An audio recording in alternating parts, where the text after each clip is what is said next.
Mari kita tundukkan kepala, sekali lagi kita berdoa.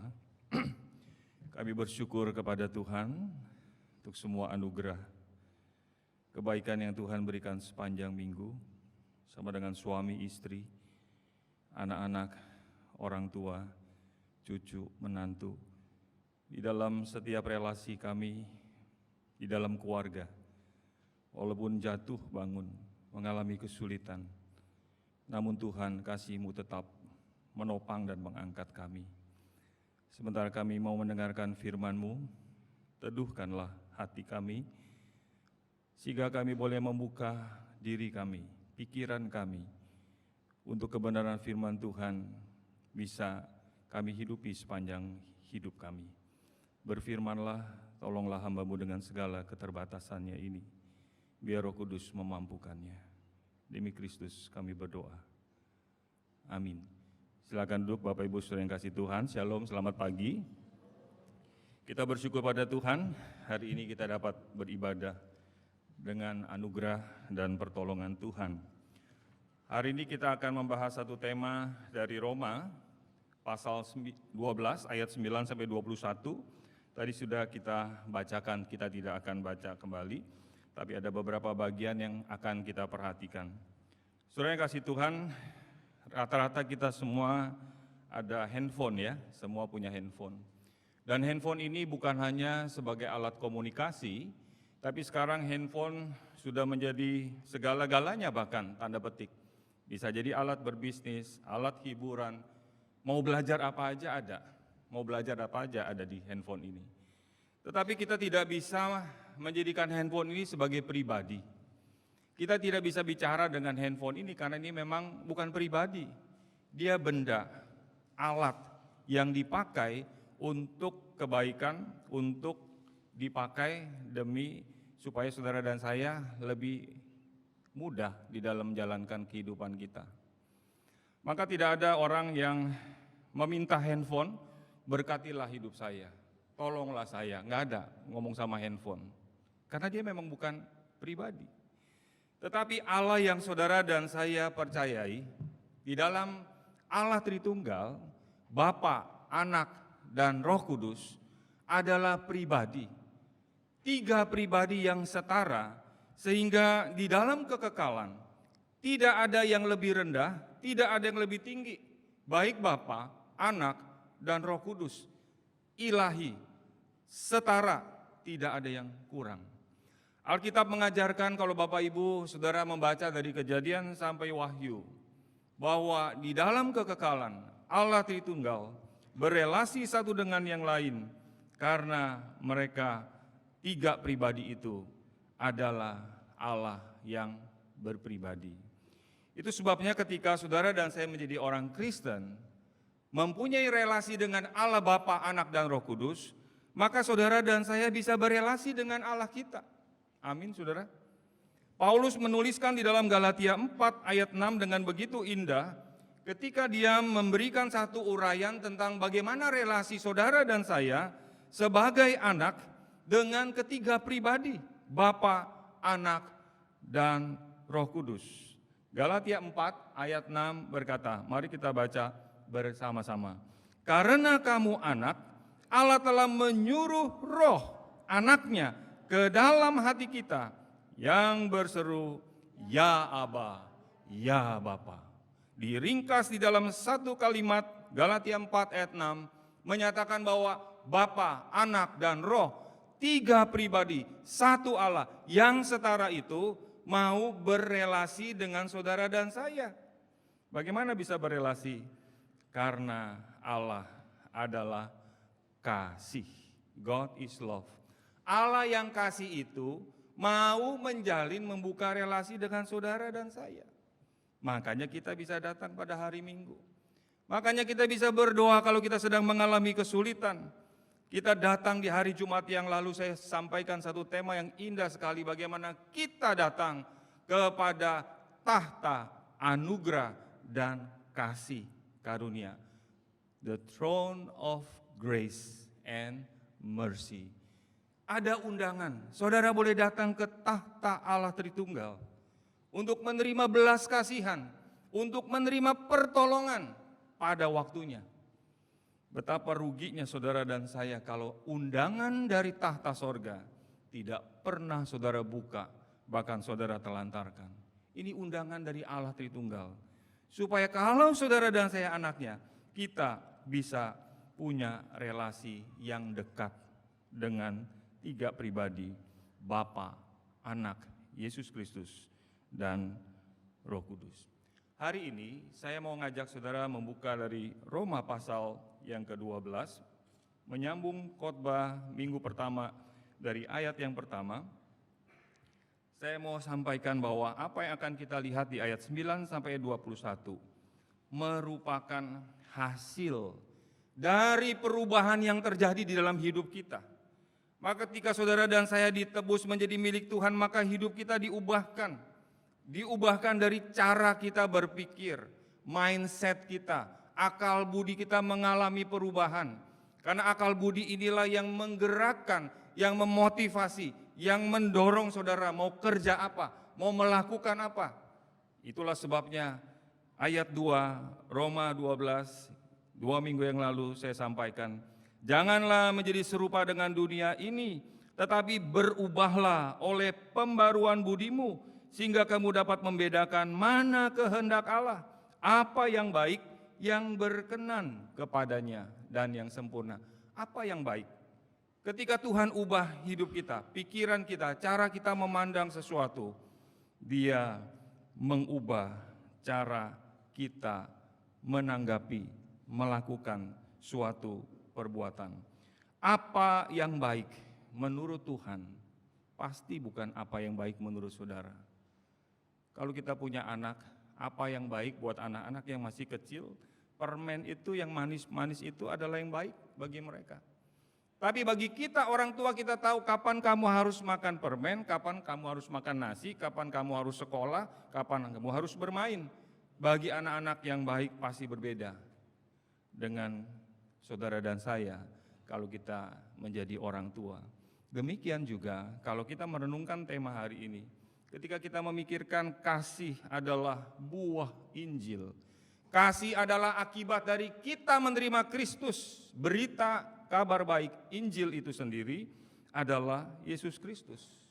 Mari kita melihat bagian demi bagian ayat 9 sampai ayat 21 dari Roma 12 ini. Yang pertama, awalnya Paulus katakan, untuk melihat ayat 9 sampai ayat 21, kata kuncinya ada di kalimat pertama ayat 9a. Mari kita membaca, hendaklah kasih itu jangan pura-pura. Hendaklah kasih itu jangan pura-pura. Jangan pura-pura itu artinya anipokritos di dalam bahasa asli Yunaninya. Artinya kasih itu, terjemahan baru, harus tulus ikhlas. Maka tulus ikhlas itu genuine, sincere. Kalau saudara beli sesuatu, ini sepatu kulit genuine, asli atau imitasi? Lawannya genuine kan imitasi, saudara. Ada orang yang pikir itu asli, genuine, nggak taunya imitasi, palsu. Kita nggak tahu. Tapi orang-orang yang punya keahlian dia tahu, oh ini kulit asli, yang ini imitasi. Dari baunya aja saya tahu Pak, ini kulit asli, misalkan gitu. Tapi kalau saudara kasih saya nggak tahu, ini asli apa palsu. Ya sama aja pokoknya kulit lah, mau kulit imitasi atau kulit palsu.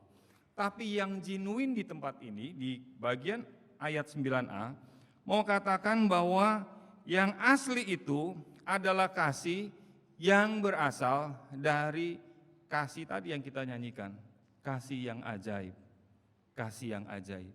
Membawa Allah anak mati di atas kayu salib bagi saudara dan saya. Sekitar 4 hari, 5 hari yang lalu saya membaca berita tentang seorang yang ketika buka handphone, segala sesuatu sudah dikirim ke handphone, lalu dia pikir ini tautan apa, link apa, lalu dia klik dan akhirnya mendownload, menginstall satu aplikasi yang ternyata menjadi aplikasi yang bisa membongkar, yang bisa masuk ke dalam dia punya data-data pribadi. Dia nasabah dari Bank BRI di Kalimantan Selatan. di Banjarmasin. Saudara tahu kehilangan berapa dananya? 1,5 miliar. Kaget saya, ya.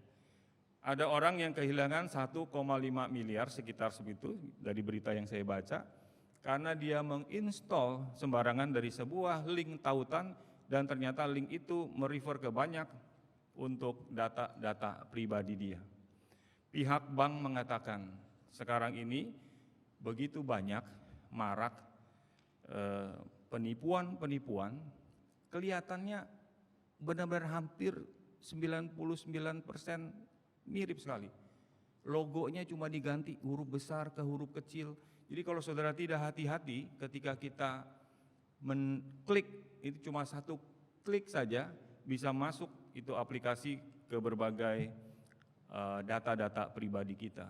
Lalu ketika nasabah komplain dengan pihak bank bilang bukan kesalahan dari pihak perbankan, tapi kesalahan dari pihak nasabah yang tidak hati-hati untuk mendownload, menginstall. Itu sebabnya dia menyarankan dari berita yang saya baca untuk kalau mau menginstall, carilah yang resmi. Jangan karena dikirimi tautan, saudara tinggal klik, hati-hati. Ini berita yang saya baca, 1,5 miliar dananya terambil oleh pihak penipu. Yang dia pikir asli, ternyata tipuan.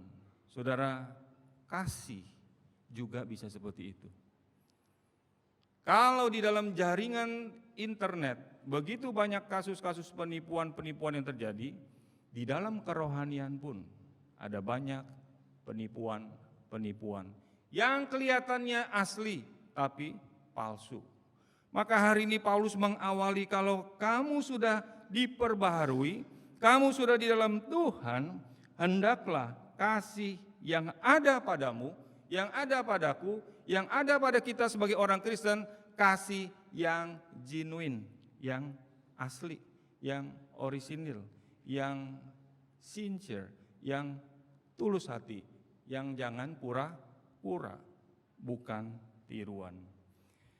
Kalau kita membaca bagian ini, maka terlihat bahwa kasih memang bukan sekedar penampakan luar, bukan sekedar emosi yang meluap-luap, tetapi kasih itu datang dari dalam, dari hati yang sudah diubahkan, pikiran yang diubahkan, sehingga hidup saudara dan saya semakin serupa dengan Bapa yang adalah kasih, Kristus yang adalah kasih, Roh Kudus yang mengasihi saudara, mengasihi saya.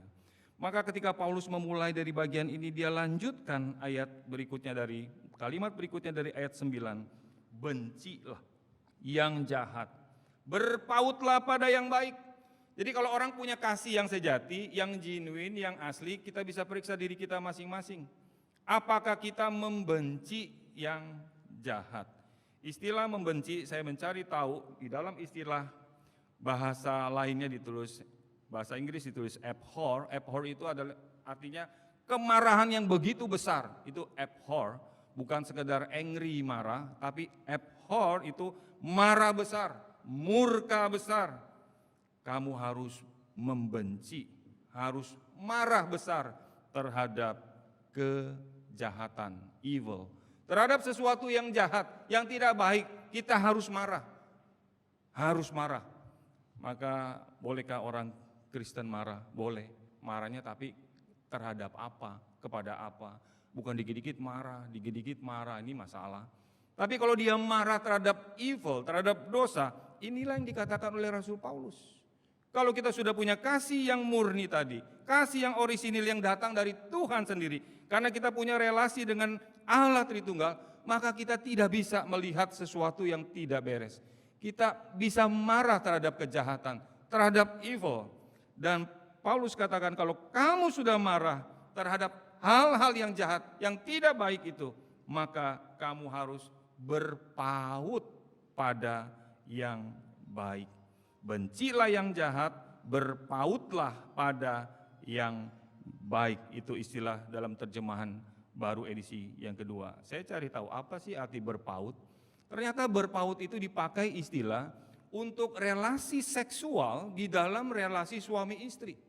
Kata berpaut itu artinya menempel, cling tuh, artinya benar-benar menempel, dan bahasa aslinya menunjukkan kepada relasi hubungan seksual yang di dalam relasi suami istri.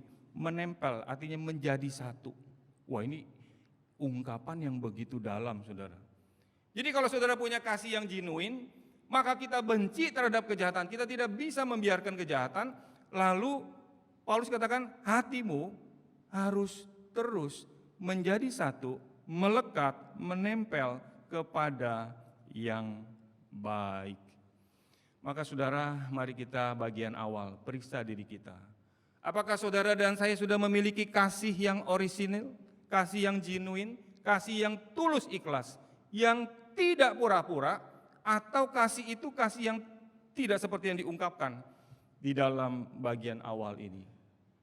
Kalau saudara menjadi anak Tuhan, saya menjadi orang Kristen, maka Paulus katakan di bagian awal ayat 9, kasih yang origin itu, yang genuine itu akan mewarnai hidup saudara. Terhadap kejahatan kita begitu marah, benci, dan terhadap kebaikan kita ingin terus melekat karena God is love. Bagian awal ayat 9. Kita lanjut ke dalam kasih yang Paulus mau ungkapkan di dalam ayat 10 sampai ayat 13. Kalau saudara memperhatikan ayat 10 sampai ayat 13, ini adalah kasih persaudaraan, brotherly love. Kasih persaudaraan sesama orang percaya. Tadi saya mendengar ada seorang saudara kita yang sedang mengalami sakit kelemahan tubuh. Ketika kita mendengar ada saudara kita mengalami sakit kelemahan tubuh, maka ketika dia susah, kita apakah turut juga merasakan kesulitan, kesukaran seperti yang dia alami? Brotherly love, kasih yang persaudaraan di dalam Tuhan ini, maka diuraikan dari ayat 10 sampai ayat 12 kalau saudara perhatikan.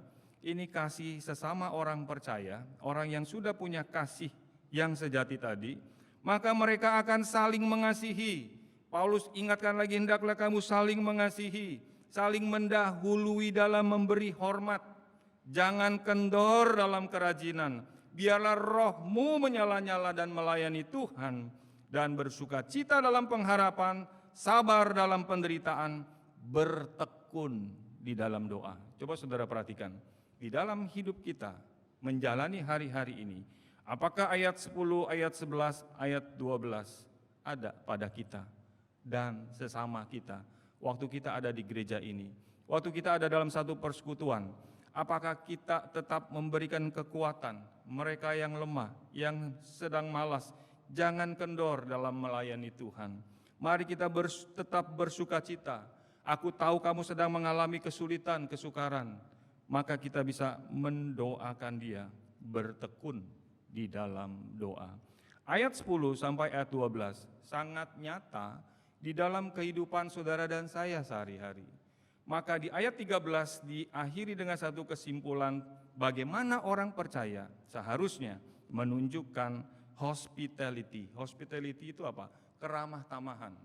Ada beberapa jurusan atau bagian pekerjaan yang perlu hospitality, keramah tamahan. Misalkan dunia perhotelan, dunia apa lagi? Restoran, dunia tourism.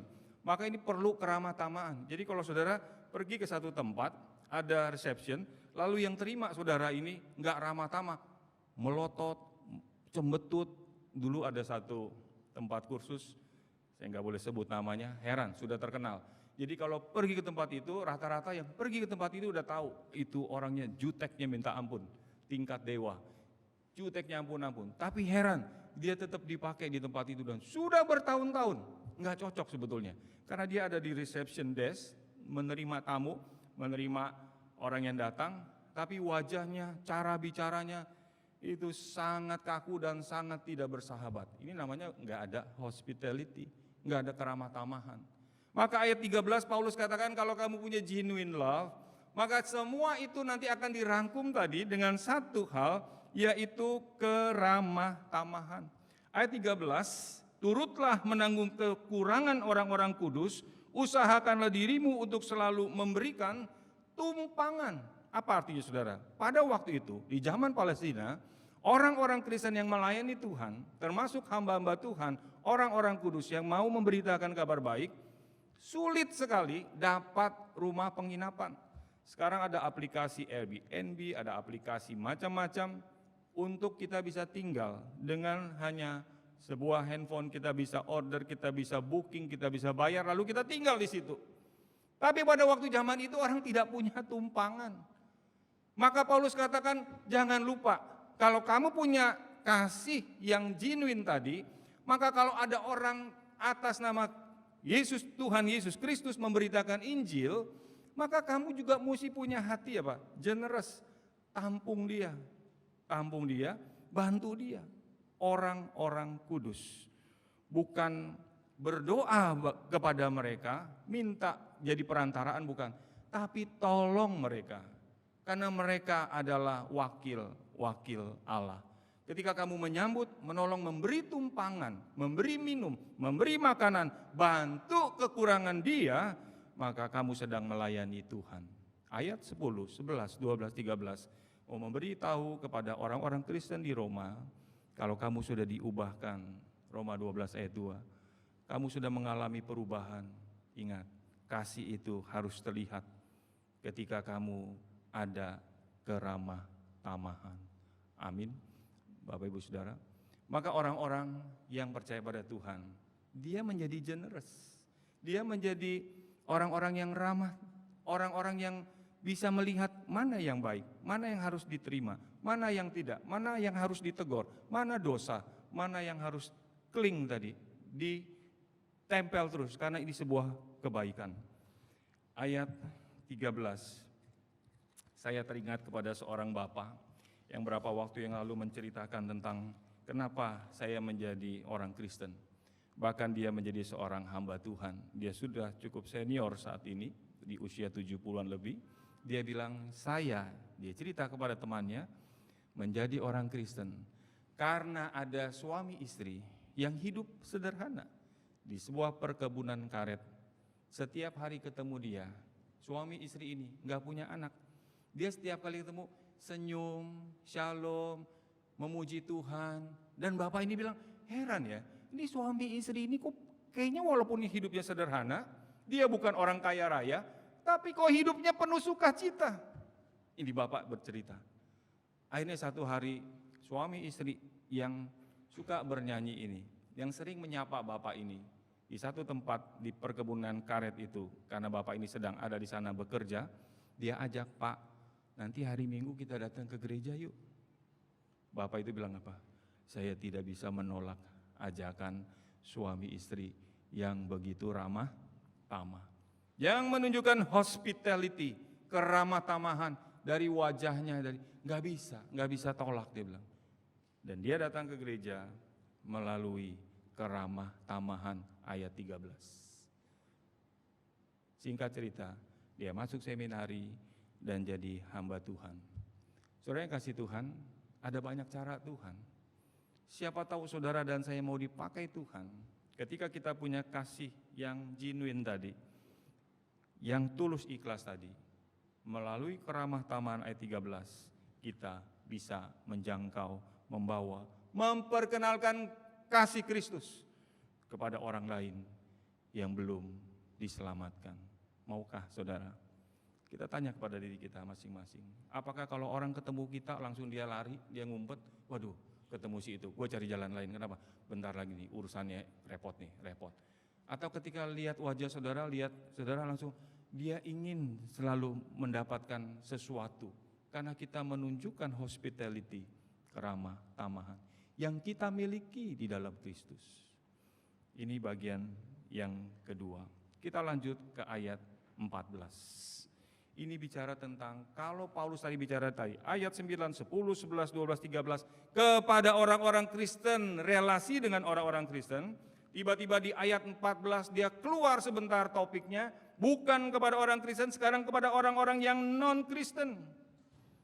Ayat 14, berkatilah siapa yang menganiaya kamu, berkatilah dan jangan mengutuk.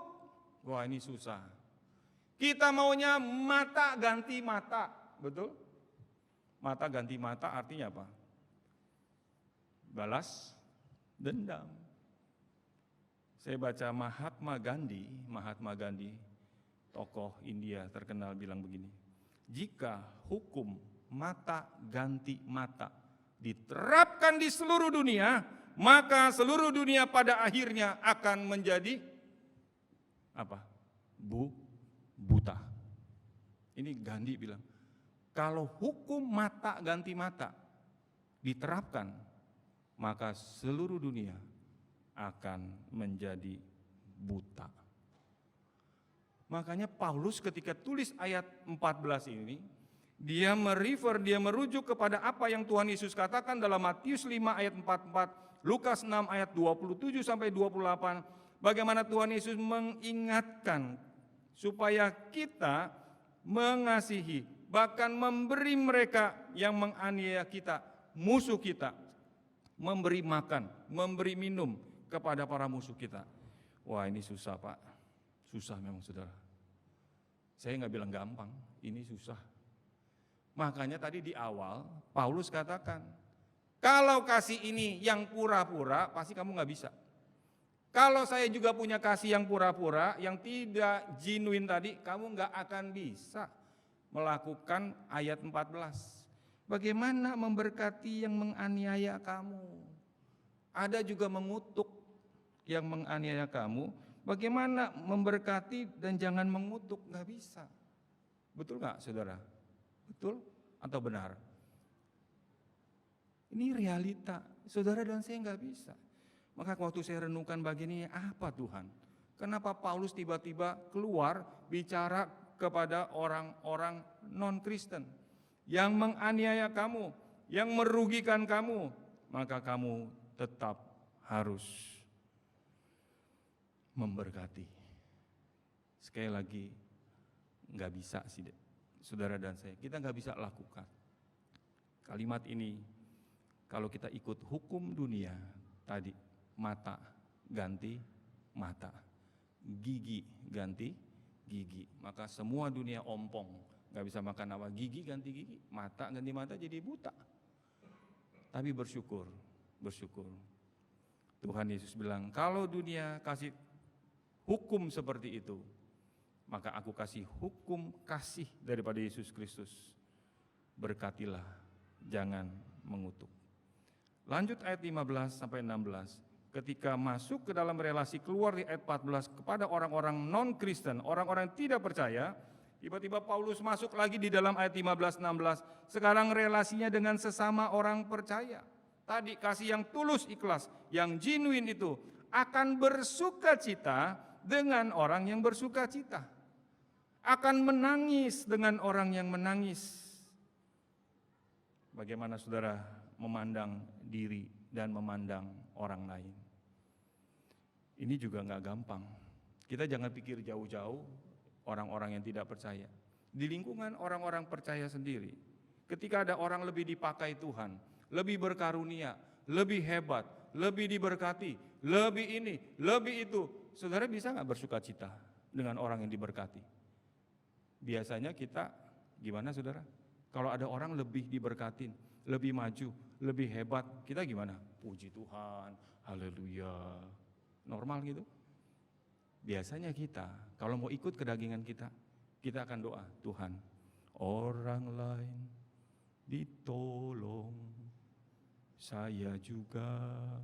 Ada orang bilang disindir, ini lagu iri hati, Pak. Oh, maksudnya gimana iri hati? Ya karena dia nggak bisa lihat orang ditolong, kenapa saya enggak? Maka dia nuntut sama Tuhan, seperti Tuhan tolong dia, Tuhan juga tolong saya dong. Bisa nggak, saudara? Ketika orang lain ditolong, dia sakit, berdoa, Tuhan sembuhkan. Saudara sakit, berdoa, makin sakit. Kira-kira gimana? Ini yang Paulus maksudkan. Apakah kita bisa bersuka cita dengan orang yang sedang bersuka cita? Kalau bukan kasihan dari Tuhan, ini melawan natur daging kita. Kita susah sekali. Kalau lihat anak, cucu, menantu orang lain lebih diberkatin, kok anak cucu menantu saya kok kurang diberkatin ya? Dia udah beli mobil. Nah, kok kamu nggak beli mobil? Dulu ada satu orang tua bilang, kamu kuliahnya sama, pergi kuliahnya juga mama tahu. Kenapa dia udah sekarang sukses jadi pengusaha? Kok kamu dari dulu begini-begini aja nak? Bukan berarti nggak boleh supaya kita lebih maju, bukan. Tapi motifnya adalah susah bersyukur. Ini sama-sama anak Tuhan di dalam satu komunitas. Makanya Paulus masuk lagi ke dalam ayat 15 dan ayat ke-16. Perhatikan, apakah ketika ada orang bersuka cita, ada orang diberkati, ada orang menerima anugerah, apakah kamu sebagai anggota tubuh Kristus yang sama, kita bisa katakan, Tuhan terima kasih. Saudaraku, tetanggaku, sesama orang percaya itu, sekarang dia sudah ada pekerjaan. Atau sebaliknya, ketika dia sedang mengalami kesusahan di dalam ayat 15-16, apakah kita juga merasa susah? Aduh, kenapa dia sakit? Kenapa dia ditipu? Kenapa dia mengalami ini? Apakah itu juga menjadi pergumulan saudara dan saya? Kasih yang sincere tadi, yang tulus ikhlas, akan mendorong saudara dan saya bisa bersuka cita dengan orang yang bersuka cita. Bisa merasa susah dan sedih ketika mendengar kabar ada orang yang sakit sedang mengalami penderitaan, kesusahan. Menunjukkan saudara dan saya memiliki kasih yang sejati, kasih yang tulus, ikhlas, kasih yang tidak pura-pura, bukan hanya di permukaan, tapi sungguh Tuhan terima kasih.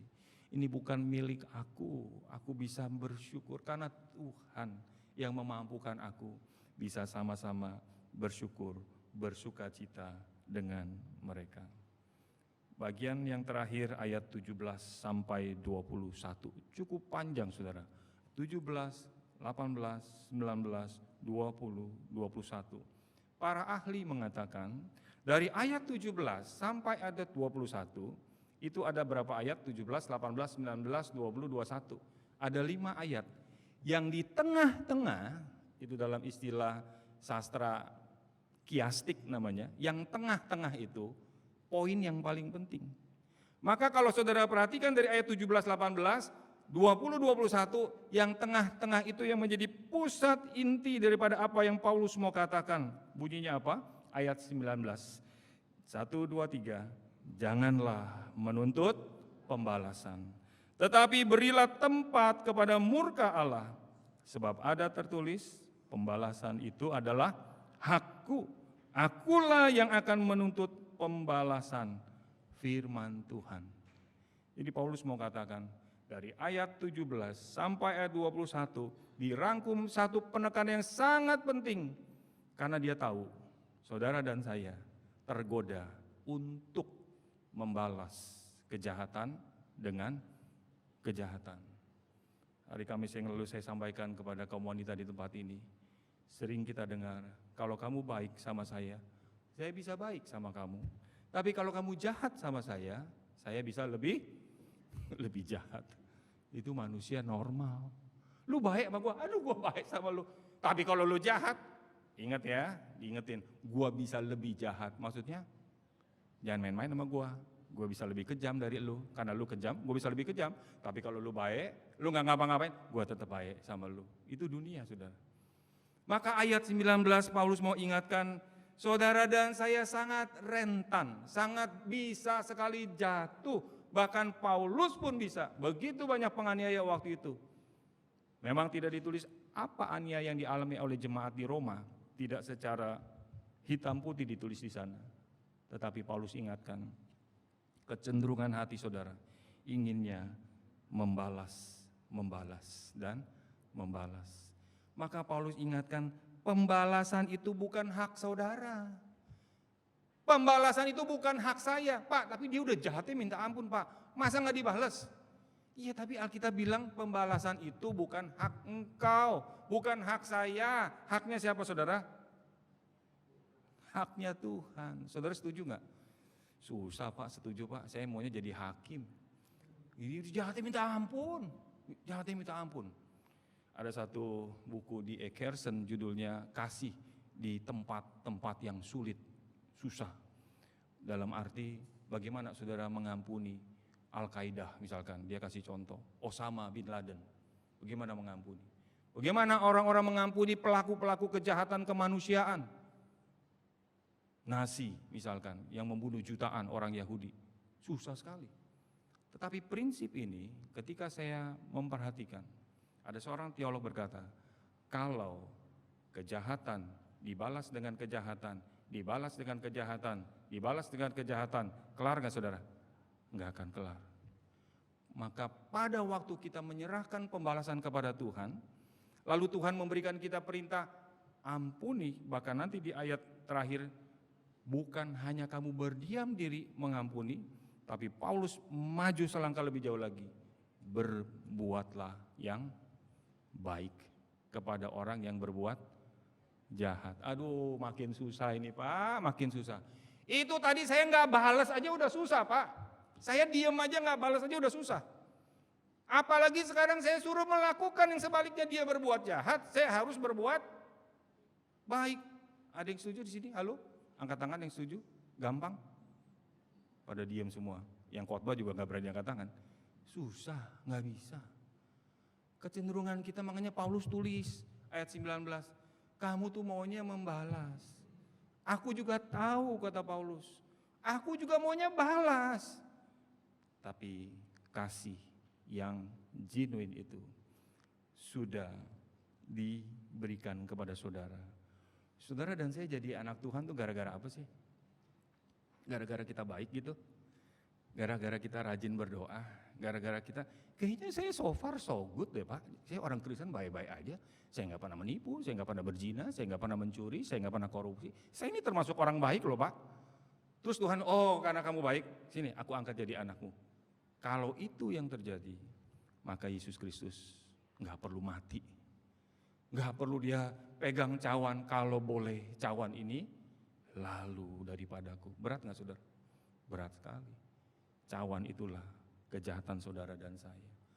Maka di sorga nanti Tuhan tidak akan berkata, kamu jadi anakku karena kamu dulu rajin melayani, karena kamu jadi orang Kristen dulu. Enggak, karena anak Allah Yesus Kristus mati, menanggung semua kejahatan, segala pelanggaran kamu ditanggung oleh Yesus Kristus, dan kamu terima itu. Nah kalau kita sudah terima, Bapa yang mengampuni, Bapa yang baik, tadi lagu tadi, ikutlah jejak Kristus. Ada kalimat di situ, ikutlah jejak Kristus. Saya waktu merenungkan bagian ini, Tuhan terima kasih. Saya juga bukan orang yang baik. Saudara juga kalau mau jujur bilang, saya bukan orang baik kok. Tapi karena kebaikan Tuhan, Dia angkat saudara dan saya menjadi miliknya. Ketika kita belajar tidak membalas kejahatan dengan kejahatan, minimal satu, kita memutus mata rantai pembalasan. Korban berikutnya kita putus sampai di situ. Yang kedua, kalau kita lebih jauh lagi melakukan kebaikan, tidak membalas tapi mengampuni orang itu, maka yang diselamatkan, yang tertolong minimal adalah orang yang mengampuni. Itu kalimat dari seorang teolog yang sangat baik kali, saya pikir betul ya. Kalau saya mengampuni, kalau saudara mengampuni kesalahan orang, maka orang itu tahu atau tidak tahu dia sudah diampuni atau tidak tahu atau tidak, minimal saudara yang mengampuni, yang melakukan kebaikan, kita sendiri sudah tidak jadi korban. Di awal tahun 2023 ini saya terima kabar tentang seorang yang enggak menyangka bahwa cicinya bisa meninggal. Karena cicinya ini meninggal gara-gara dia susah kali mengampuni cicinya lagi. Jadi dia bertiga bersaudara. Dari yang paling kecil kasih tahu kepada saya, cici yang nomor tengah meninggal. Cici yang tengah, cici yang ketiga ini sangat sakit hati dengan cici yang nomor satu. Karena ada kesalahan di masa lalu. Dia bilang, saya nggak bisa mengampuni. Saya nggak bisa mengampuni. Hidup di dalam sakit hati, tidak bisa mengampuni. Dia meninggal duluan. Yang nomor dua. Mengerikan saudara. Jadi pembalasan sakit hati yang terus berkecamuk dalam diri seseorang tidak bisa melepaskan pengampunan, akhirnya yang bersalah, yang nomor pertama, ya udah sudah terjadi, aku sudah minta maaf, aku sudah salah. Terus yang nomor dua, paling ngotot, gak bisa, pokoknya sampai mati, aku tidak bisa mengampuni kamu, benar-benar sampai mati. Dia mati di dalam tidak bisa mengampuni. Saudara, firman Tuhan gak pernah salah. Ketika Tuhan katakan berkati, ampuni, pertama-tama adalah demi kebaikan saudara dan saya. Amin. Emang ini terasa gak adil, saudara? Betul. Makanya aminnya kan agak 10%, 20%. Amin, amin, amin. Dalam arti, gampang sih ngomong khotbah, gua ngalamin. Ya saya juga ngalamin, banyak, semua kita ngalamin. Gak ada di tempat ini yang gak ngalamin bagaimana perlakuan tidak adil. Itulah sebabnya ayat ini bukan hanya buat saudara, tapi buat saya, buat para hamba Tuhan, buat semua kita. Paulus tuliskan, mari kita belajar mengampuni, berbuat baik. Kalau kita mau pikir tentang pembalasan, sudah serahkan kepada Tuhan. Seperti ayat 19, hak untuk membalas adalah hak prerogatif Allah. Prerogatif itu artinya hak istimewa yang dimiliki oleh Allah. Enggak dikasih kepada saudara, enggak dikasih kepada saya. Di dalam ayat 19 jelas sekali. Terus gimana? Sekarang jika seterumu lapar, berilah ia makan. Kalau haus, berilah ia minum. Kalau saya sudah berbuat baik, apakah menjamin orang itu bertobat, saudara? Halo? Dia udah jahat, terus saya ikutin firman Tuhan ini, saya berbuat baik Pak sama dia, dia enggak bertobat. Ada enggak ayat ini menjamin? Kalau saudara sudah berbuat baik, kata Paulus, maka dapat dipastikan orang yang saudara sudah berbuat baik kepadanya, yang tadi sudah berbuat jahat, maka dia akan bertobat. Ada enggak? 17, 18, 19, enggak ada. Maunya saudara kan begitu sama saya. Tuhan, saya mau hasilnya dong. Saya sudah ikut, saya sudah berbuat baik, malah dia nyolot. Nyolot itu bahasa apa tuh ya? Dia makin nyolot, padahal saya udah ampuni dia, saya udah berbuat baik, dia makin nyolot. Bahasa anak sekarang tuh nyolot, ngegas. Ya ngegas maksudnya malah marah-marah Pak. Emang gak ada saudara ayatnya di dalam bagian ini. Paulus juga gak bilang kalau kamu udah berbuat baik nanti dia akan bertobat, enggak. Tetapi waktu saya perhatikan bagian ini, saudara perhatikan ada istilah bara dan api. Saudara perhatikan di sana, ayat berapa itu? 20. Jika seterumu lapar, berilah dia makan. Jika ia haus, berilah dia minum. Dengan berbuat demikian, maksud dengan berbuat baik seperti itu, kamu bagaimana? Membuat dia malu. Tapi dia nggak malu Pak, makin nggak tahu malu Pak. Ya udah, biarin aja. Pokoknya dia firman Tuhan bilang, membuat dia malu, walaupun dia nggak tahu malu, terserah dia. Seperti apa? Menumpukan bara api di atas kepalanya. Saya cari tahu apa sih maksudnya. Bara api di atas kepala, dari kitab Amsal, dari kitab Yesaya. Maksudnya adalah cerita tentang bara api, ini bicara tentang kehadiran Tuhan. Maka kalau Tuhan hadir, saudara berbuat baik, dia tidak merespon kebaikan itu, bahkan makin berbuat dosa, makin jahat. God of justice. Allah itu Allah yang pegang keadilan. Dia hakim yang adil. Maka saudara, kita belajar percaya, Tuhan, Engkau hakim yang adil. Engkau yang akan berurusan dengan orang itu. Aku sudah selesai, aku sudah mengampuni dia, aku sudah kasih minum walaupun dilempar airnya. Aku sudah kasih makan roti, rotinya dibuang ke tong sampah. Aku kasih minyak zaitun untuk dia urut-urut minyaknya juga dibuang, gak dipakai. Aku sudah berbuat baik Tuhan. Sekarang dia tetap berbuat jahat kepadaku. Selesai gak urusan kita? Selesai. Yang gak selesai urusan dia sama Tuhan. Yang tadi seperti bara dan api ditaruh di kepala dia, Tuhan akan menghakimi dia. Dan kalau perlu Tuhan akan menghukum dia. Di akhir ini saya mau ingatkan saudara, baca kitab Yunus. Yunus itu udah gemes sama bangsa Niniwe. Betul? Kejamnya minta ampun. Ini bangsa Asyur, ibu kotanya namanya Niniwe kotanya. Kota Niniwe. Ini bangsa yang begitu jahat sama Israel. Maka Yunus disuruh menginjil, gua nggak mau. Nggak mau nginjil, yang lain boleh, tapi kepada bangsa Asyur nggak mau Tuhan. Nggak bisa, kata Tuhan, tetap pergi. Yunus berkhotbah, satu kota bertobat. Happy nggak Yunus? Ngapain orang beginian, bangsa begini diselamatkan? Maunya aku Tuhan kirimkan api belerang seperti engkau mengirimkan api belerang kepada Sodom dan Gomora. Habiskan semua Niniwe ini, kurang ajar bangsa ini. Tapi Tuhan, jangan Yunus, itu bukan bagian kamu, itu bagian aku. Yunus kalau saudara baca, dia bilang, aku mau marah sampai mati. Biar aku marah sampai mati. Emosional Yunus, emosional, tapi dia jujur. Saudara, kalau selesai baca kitab Yunus, waktu saya belajar baca kitab Yunus selesai, saya lupa ada kitab Nahum 140 tahun kemudian, ada kitab Nahum yang mencatat bagaimana Allah yang hakim adil itu menghukum Niniwe yang pernah diampuni 140 tahun yang lalu dalam kitab Nabi Yunus. Tuhan adil nggak saudara? Yunus sudah mati waktu itu?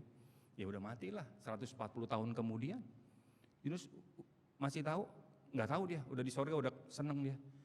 Tapi Tuhan yang pegang kendali. Pembalasan adalah haknya Tuhan. Sekarang bagian saudara dan saya, mari kita bangkit berdiri, kita mengakhiri dengan ayat 21.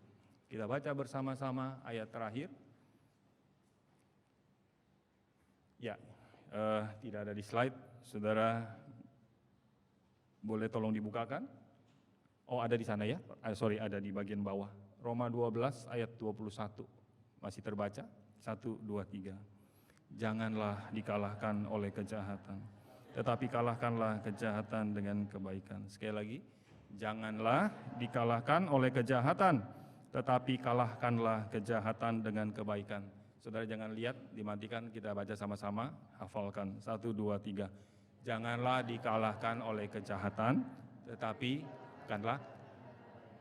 kalahkanlah kejahatan dengan, amin. Mari kita berdoa.